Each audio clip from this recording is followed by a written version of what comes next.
So hello everyone. तो आज का हमारा जो टॉपिक होने वाला है वो इम्पेरिकल फार्मूला के ऊपर होगा। तो अब हम लोग यहाँ से इम्पेरिकल फार्मूला को पढ़ते हैं और समझते हैं कि इम्पेरिकल फार्मूला कितना इंपॉर्टेंट है। आपको पता है इम्पेरिकल फार्मूला से कहीं ना कहीं एक क्वेश्चन आता है नीट में, और इस बार भी आया था, और लगभग आप बोल सकते हो कि 5 ईयर में रिपीटेड क्वेश्चन आया है इम्पेरिकल फार्मूला से। तो हम लोग स्टार्ट करते हैं empirical formula. Empirical formula means क्या होता है?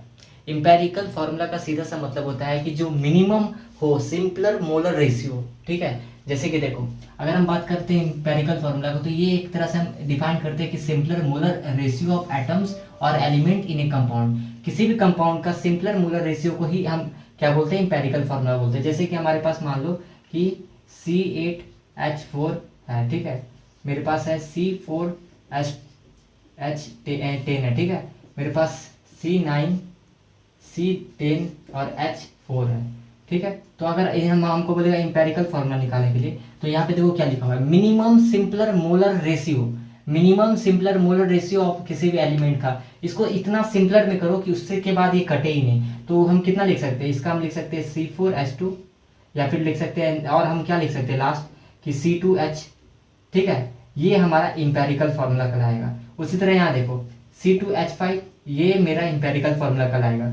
C5H2, ये मेरा इंपेरिकल फार्मूला कहलाएगा। ये एक सिंपलर मोलर रेशियो होता है। अब अगर हम क्वेश्चन में यूज कैसे करेंगे इस चीज को, सबसे पहले क्या करना है आपको, हमेशा रेशियो लेना है मोल का। आप किसी भी एटम का रेशियो लेना है, मतलब मोल का रेशियो लो, और वो किस फॉर्म में होता है? एटम के फॉर्म में होता है। अभी तुरंत आपको पता चल जाएगा जब हम लेंगे। अब रेशियो मस्ट भी मिनिमम होना चाहिए और हमेशा होल नंबर में होना चाहिए, फ्रैक्शन में नहीं होना चाहिए। फिर देखो मोल का क्या कितना फॉर्मूला हम लोग देखे थे? हम लोग देखे थे कि मास परसेंटेज अगर दिया हो, मतलब मास दिया हो या मास परसेंट दिया हो, बाय एटॉमिक वेट कर दो। मास बाय एटॉमिक वेट कर दो, नंबर दिया है तो Na से कर दो, अगर एसटीपी पे दिया हो तो बाय 22.4 लीटर कर दो। क्वेश्चन नंबर 1 आपके सामने है, और ये देखो क्वेश्चन हम पढ़ रहे हैं, आप इसको देखना। क्वेश्चन नंबर 1 क्या बोल रहा है? 24 gram carbon and 64 gram oxygen है, ये फॉर्मेशन की है कार्बन ऑक्साइड का, इंपेरिकल फार्मूला कैलकुलेट करो। तो सबसे पहले आपके पास क्वेश्चन नंबर 1 में क्या क्या दिया हुआ है, ध्यान से देखना। आपके पास कार्बन दिया हुआ है, ऑक्सीजन दिया हुआ है। कार्बन में बोला है कि 64 ग्राम है, तो 64 ग्राम है, और इसका मोलिकुलर वेट कितना होता है? 12। इसमें कितना दिया हुआ है? इसका दिया हुआ है आपके पास, सॉरी, ये दिया हुआ है आपके पास 24, ये दिया हुआ है 64, इसका कितना होता है? 16।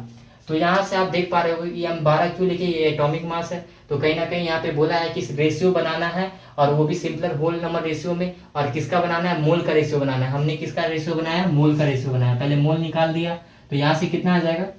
यहाँ से आप देख पा रहे होगे कि यहाँ 4 टाइम्स में, और ये कितना टाइम्स में? 2 टाइम्स में, यहाँ 2:4 लिखेंगे। क्या ये हमारा नंबर और कट सकता है? हाँ, कट सकता है, 1:2। तो हम बोल सकते हैं कि कार्बन CO2 हमारा क्या होगा? आंसर हो जाएगा, क्योंकि CO2 क्या है? हमारा सिंपलर रेशियो है। C2O4 क्यों नहीं होता? क्योंकि उसको हम फर्दर कट कर सकते थे, इसलिए यहाँ पे CO2 हमारा क्या हो जाएगा? आंसर हो जाएगा। अब देखो नेक्स्ट क्वेश्चन है हमारा सेकेंड नंबर का। बोला है कि percentage of carbon in carbon dioxide is 27.27%, और इंपेरिकल फॉर्मूला निकालना है। अब देखो मास परसेंटेज दिया हुआ है, तो मैंने भी बोला कि मास परसेंटेज दिया या कुछ भी दिया हो तो वही चीज करना है। तो क्या बोला है कि कार्बन इन कार्बन डाइऑक्साइड, तो कितना दिया है? 27.27% दिया हुआ है, ठीक है। और percentage of carbon dioxide is 27.27%। Empirical formula निकालना है कार्बन ऑक्साइड में। कार्बन ऑक्साइड में इंपेरिकल फॉर्मूला निकालना है, तो यहाँ पे कितना हो जाएगा हमारा? देखो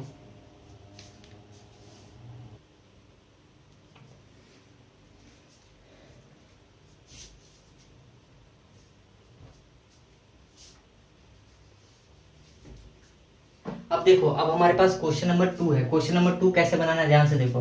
क्वेश्चन नंबर 2 में बोला है percentage of carbon dioxide is 27.27%। इसमें इंपेरिकल फार्मूला निकालना है। देखो हमारे पास क्या है? कार्बन ऑक्साइड है ना, कार्बन ऑक्साइड का इंपेरिकल फार्मूला निकालना है। आपको दिया है क्या है? आपको दिया हुआ है कार्बन का कितना परसेंट दिया हुआ है? मान लेते हैं कार्बन का आपको दिया हुआ है 27.27%। क्या आप ऑक्सीजन का नहीं निकाल पाओगे? क्योंकि कार्बन डाइऑक्साइड है, तो कहीं ना कहीं ऑक्सीजन को 27 से 27 को माइनस कर दो, तो आपके पास लगभग कितना आएगा? आपके पास आ जाएगा 72.73। कितना आ जाएगा? 72.73%। ये किसका आ गया? ये ऑक्सीजन का आ गया। अब आराम से आप कार्बन ऑक्सीजन का रेशियो बनाओ। कार्बन कितना है? 27.27, और इसको कितना से करना है? 12 से। इसको कितना से करना है? 12 से जब करोगे तो इसको कितना से करना है? 72.73 से। 72.73 को किससे करोगे? 16 से, ठीक है, क्योंकि ऑक्सीजन आपका कितना है? इसका एटॉमिक वेट कितना है? 16 है। कार्बन का कितना है? 12 है। ये मोल का रेशियो बन गया। मोल का रेशियो बन गया तो अब हम लोग क्या करेंगे, मोल का रेशियो के बाद इसको 12 को डिवाइड करो। जब 12 को आप 27 से डिवाइड करोगे तो लगभग आपका 2.27 आ जाएगा। 2.27 आ जाएगा। जब 16 को आप करोगे 72 से 16 को जब आप डिवाइड करोगे 72.73 से तो आपके पास आ जाएगा 4.54। अब क्या आपको क्या नेक्स्ट क्या करना है, ये दोनों को किससे डिवाइड करना है, इसको डिवाइड करना है। ये दोनों में सबसे छोटा कौन है उससे डिवाइड करना है। 2.27 सबसे छोटा है 4.54 से, तो 2.27 को क्या करो डिवाइड कर दो। क्या करो डिवाइड कर दो।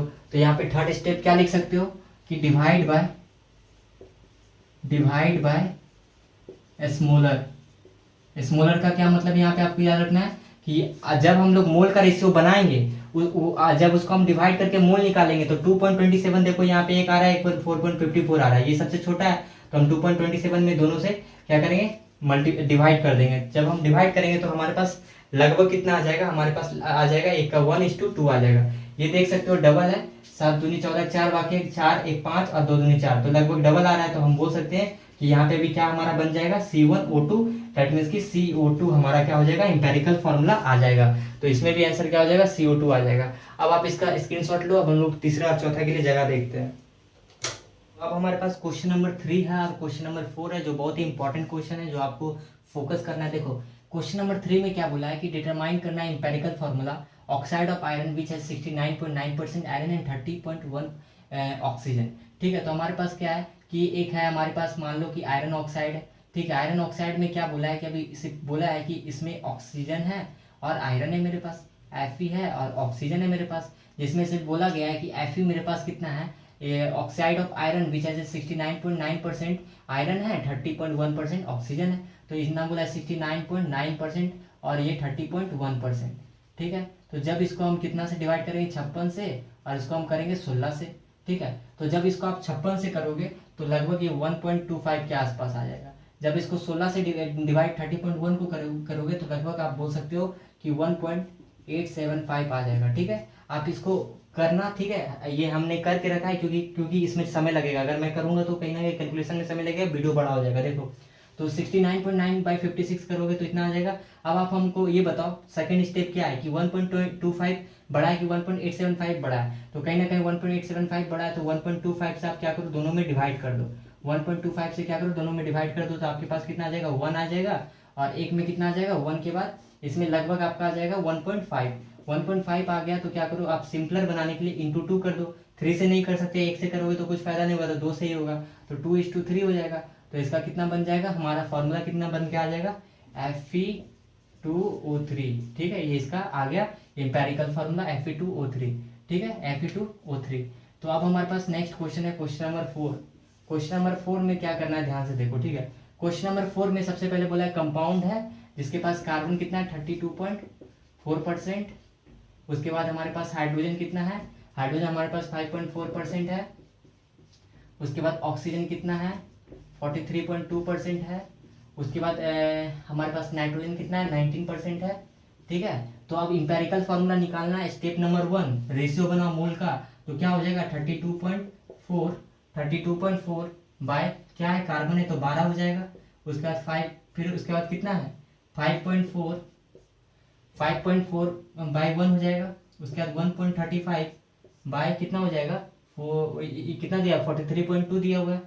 ठीक है, एक मिनट, तो देखो यहाँ पे 43.2 दिया हुआ है, तो 43.2 और ऑक्सीजन कितना है 16 होता है। उसके बाद नाइट्रोजन कितना है 90% दिया होता है कितना है 14। ठीक है, जब आप इसको सॉल्व करोगे तो देखो ये लगभग कितना आ जाएगा 2.7 के आसपास आ जाएगा। 12 को जब 32.4 से करोगे तो ये 5.4 के आसपास आ जाएगा। ये आपका लगभग आ जाएगा आपका, ये आ जाएगा 1.35 के आसपास आ जाएगा, और ये आपका आ जाएगा 2.7 के आसपास आ जाएगा। आप यहाँ पे देख सकते हो कि आपका 135 जो है सबसे छोटा है। आप क्या करो 2.7 में भी 1.35 से डिवाइड करो, यहाँ पे भी 1.35 में, यहाँ पे 1.35 में, यहाँ पे 1.35 में, यहाँ पे 1 आ जाएगा लगभग, और यहाँ पे आपका 2 के आसपास आ जाएगा, क्योंकि देखो 1.35 2.7 के बराबर होता है। 35 दूनी 70 और 1 1 2, यहाँ पे भी देखो ये आपका कितना हो जाएगा 70, और यहाँ पे लगभग हम बोल सकते हैं कि 4 के बराबर हो जाएगा, क्योंकि 1.35 को 4 से मल्टीप्लाई करोगे तो 5.4 आएगा, और यहाँ पे 1 आएगा, और यहाँ पे देखो 1.35 पे इंटू अगर हम 2.7 लाना है तो कितना से मल्टीप्लाई कर दो 2 से मल्टीप्लाई कर दो तो 2.7 आ जाएगा। तो इसका रेशियो कितना आ गया 3C2। उसके बाद आ जाएगा H4, उसके बाद आ जाएगा आपका 1, दैट मीन्स की N1, उसके बाद आ जाएगा O2। तो आपका बी नंबर का ऑप्शन सही आ जाएगा। ठीक है, आई होप कि आपको इंपेरिकल फार्मूला का क्वेश्चन करने के लिए आ गया होगा। करने वाले मॉलिक्यूलर फार्मूला के बारे में, जिसके बारे में आप लोग को पता होता है। ठीक है, तो मॉलिक्यूलर फार्मूला में हम लोग क्या पढ़ते हैं, मॉलिक्यूलर फार्मूला और इंपेरिकल फार्मूला को मिला के बहुत अच्छे अच्छे क्वेश्चन बनते हैं। आज हम लोग उसको भी करेंगे। तो देखो, अगर हम बात करते हैं मॉलिक्यूलर फार्मूला के ऊपर, तो मॉलिक्यूलर फार्मूला क्या होता है, एक सिंपलर रेशियो होता है। एक सिंपलर क्या होता है, मोलर रेशियो होता है किसी भी एटम के लिए। हम सिंपली क्या बोल सकते हैं कि मॉलिक्यूलर फार्मूला वो है जो हमारा क्या हो कि कभी भी सबसे पहले तो होल नंबर होना चाहिए, और उसके बाद क्या हो कि मिनिमम नहीं होना चाहिए। मिनिमम का सेंस क्या, जैसे कि देखो हमारे पास क्या है C6H12O6 है। अगर हम आपको इंपेरिकल फार्मूला इसका बनाने के लिए बोले तो ये एक मिनिमम आप लिखो। मिनिमम मतलब कि इससे आप कितना लोएस्ट में कटा सकते हो। जैसे यहाँ पे देख सकते हो कि 6 को कॉमन हम निकाल सकते हैं। तो 6 को कॉमन अगर हम निकालते हैं तो हम ऐसे इसको लिख सकते हैं कि CH2O6, दैट मीन्स कि 6 को कॉमन निकाल लो और यहाँ पे आपका हो जाएगा यहाँ पे भी तो CH2 हो जाएगा ना, सिर्फ CH2O। तो आप देख सकते हो कि जब आप इससे 6 को मल्टीप्लाई करोगे तो C6H12O6 बन जाएगा। मतलब सबसे पहले अगर हम कन्वर्ट करते हैं तो इंपेरिकल फार्मूला यहाँ पे क्या आ जाएगा, इंपेरिकल फार्मूला आ जाएगा आपका CH, और इसको हम क्या कर सकते हैं, यहाँ पे हम लिख सकते हैं 6CH। ठीक है, ऐसे करके लिख सकते हैं। इसको कन्वर्ट करना है तो यहाँ पे क्या हो जाएगा हमारा CH2O, यहाँ पे क्या हो जाएगा 2 से मल्टीप्लाई कर दो, क्योंकि कहीं ना कहीं हम 2 को लिए तो CH2O में 2 को मल्टीप्लाई कर दो तो हमारा ये निकल जाएगा। रिमार्क्स इसका यही है। उसी तरीके से अगर हम बात करते हैं कि मॉलिक्यूलर फार्मूला क्या होता है, इंपेरिकल फार्मूला क्या होता है, आपको समझ में आ गया होगा। यहाँ से मॉलिक्यूलर फार्मूला को हम लोग लिखते हैं n इंटू इंपेरिकल फार्मूला। अच्छा, ये n क्या है, अरे n यही तो है 1 2 3 4, जिसको इंटीग्रल वैल्यू बोल रहे हैं, जिसको हम n, यही तो हमारा n है ना, यही तो हमारा n है। ठीक है, तो अगर हम यहाँ से n का वैल्यू, अगर हम n हमारा क्या है 0 के बराबर कभी भी नहीं होगा और फ्रैक्शनल नहीं हो सकता।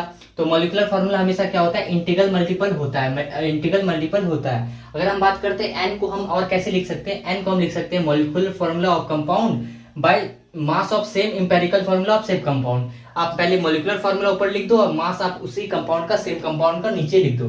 ठीक है, अब हमारे पास पहला नंबर का मॉलिक्यूलर फार्मूला है, इसको इंपेरिकल फार्मूला में बनाना है। तो क्या करना है, आप देख सकते हो कि 5 आप यहाँ से कॉमन ले लो। तो 5 क्यों कॉमन लेना है, क्योंकि 10 तो नहीं ले सकते हैं, तो 5 ही ले सकते हैं ना, क्योंकि 10 यहाँ पे देखो ऐसा काउंटिंग लेना है जो सबके लिए इम्पॉसिबल हो। 10 नहीं ले सकते, 25 नहीं ले सकते, 45 नहीं ले सकते, उससे लोएस्ट क्या ले सकते हैं, 5 ले सकते हैं। ठीक है, तो 5 अगर हम लेते हैं तो यहाँ पे क्या हो जाएगा, ध्यान से देखना, यहाँ पे हो जाएगा A2 और यहाँ हो जाएगा B5 और यहाँ हो जाएगा C9।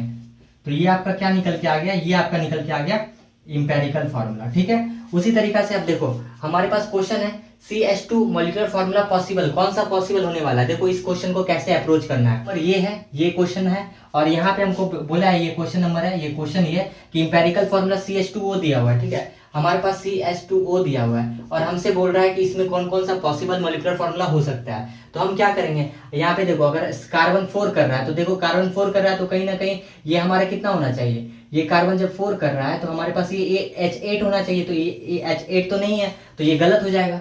ठीक है, यहाँ पे देखो कार्बन 4 कर रहा है, H8 है और यहाँ पे भी O4 है, तो ये भी सही हो गया।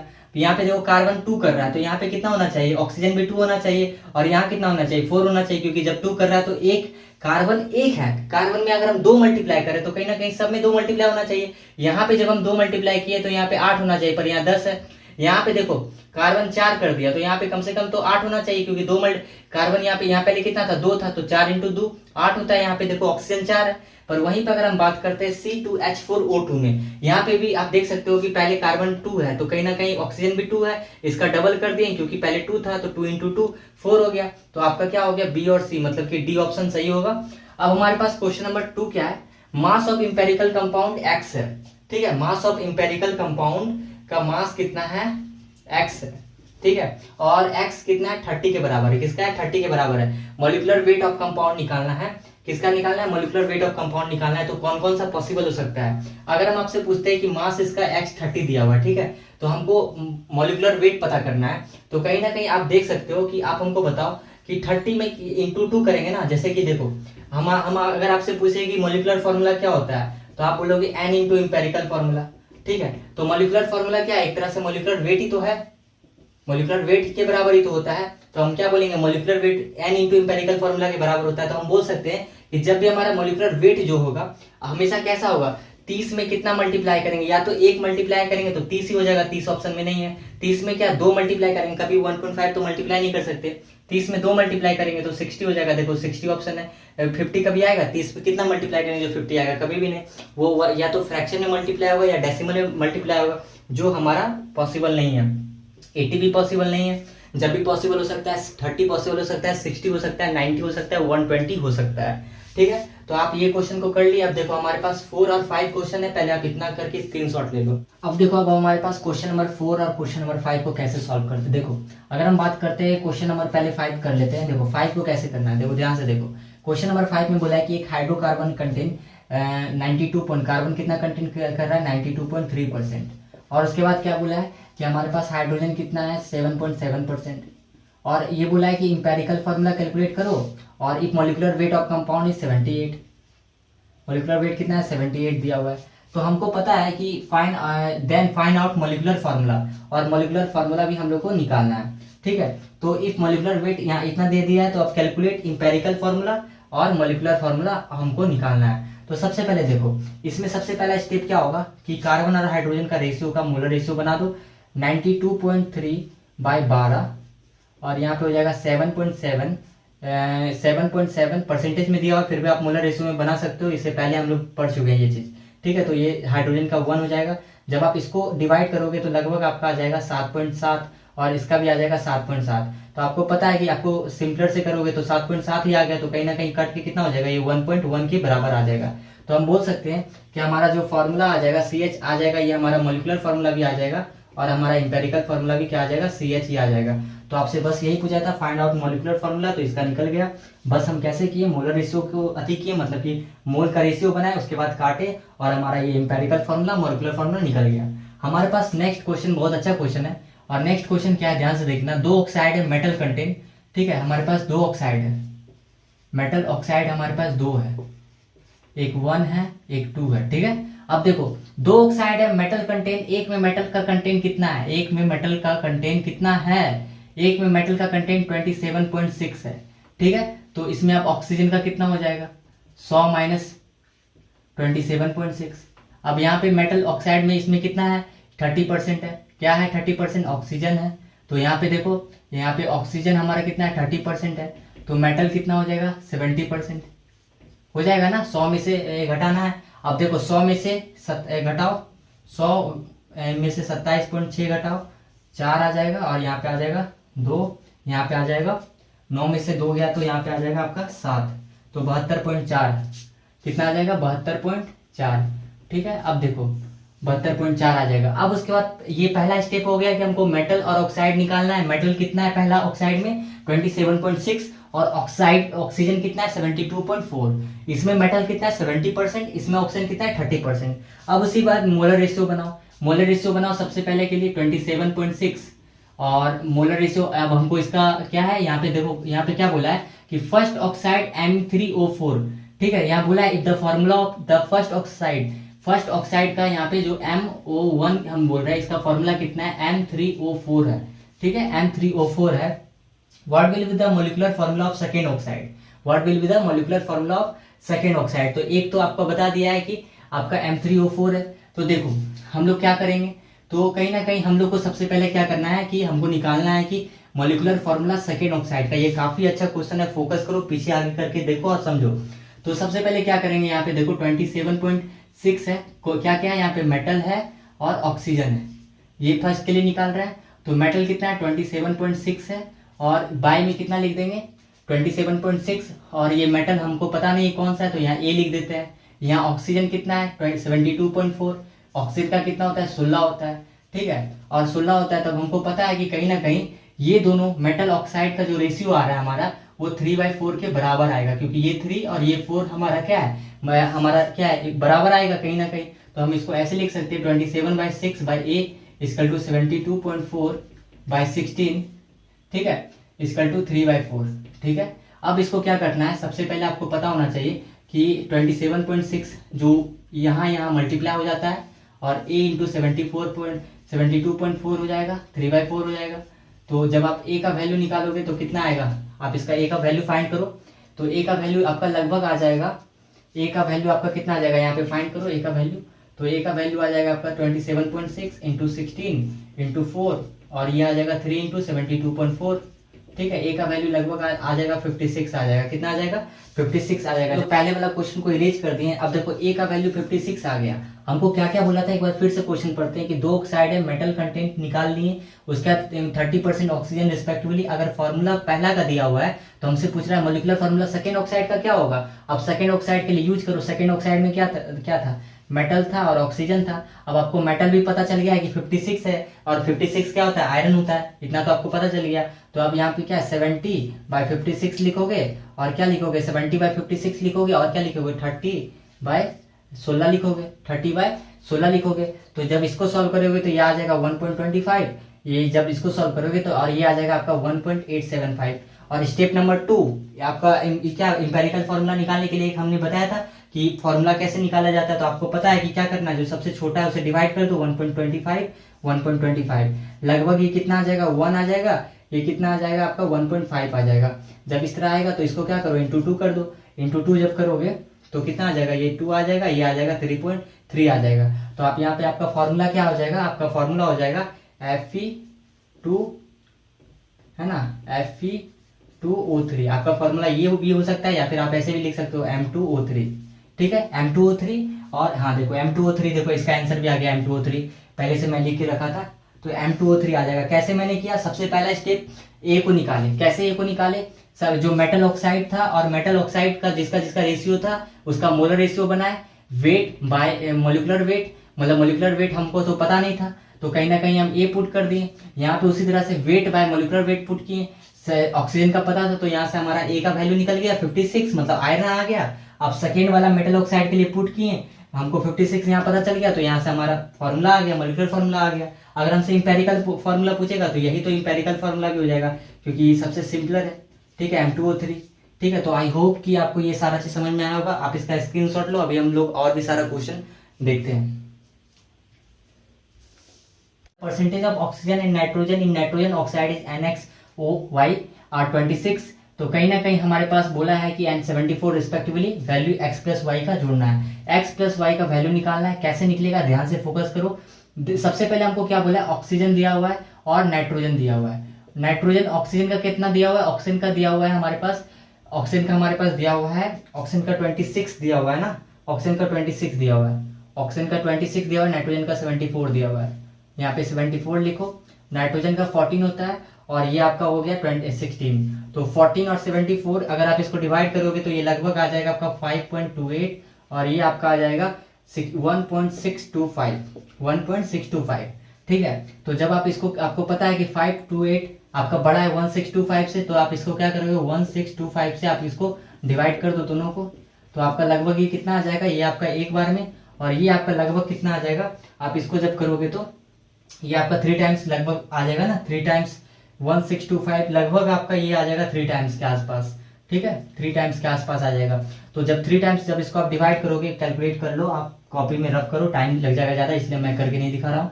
तो अब देखो 3 + 1 कितना हो जाएगा, x + y बोला था 4, तो 4 ऑप्शन हो जाएगा। क्वेश्चन नंबर 9 देखो, क्वेश्चन में आप पहले लिख लो a = 14 और b = 16 लिख लो। ठीक है, तो देखो आपके पास 2 एलिमेंट दिया हुआ है, एक a दिया हुआ है, एक b दिया हुआ है। तो आप क्या कर सकते हो, a और a का वैल्यू आपको पता है कि 14 है, b का वैल्यू आपके पास कितना है 16 है। तो जो आप इसको x एंड y बना दो, x एंड y 2 एलिमेंट है जिसका x का वैल्यू 14 है, y का वैल्यू 16 है। तो आप यहाँ पे xa और y b लिख सकते हो, जिसमें से भी आप क्या, आपका ये कितना है 2:3 के फॉर्म में है। तो हम लिख सकते हैं x2 y3। ठीक है, अब यहाँ पे ये भी लिख सकते हैं 2 × x मतलब 2 × 14, 3 × y मतलब 3 × 16 कितना हो जाएगा 28 + 48, 8 8 16 6 बाकी 6 1 7 76 के आसपास आ रहा है ना। तो ये लग रहा है थोड़ा सा गलत हो गया है क्या, 14 और 16 तो 28, यहाँ पे हो गया 48, तो 8 8 16 6 बाकी 6 1 7 तो 76 आएगा, 56 नहीं आएगा। तो आप इसको टिक कर लेना। इस तरह का क्वेश्चन को ऐसे अप्रोच करना है।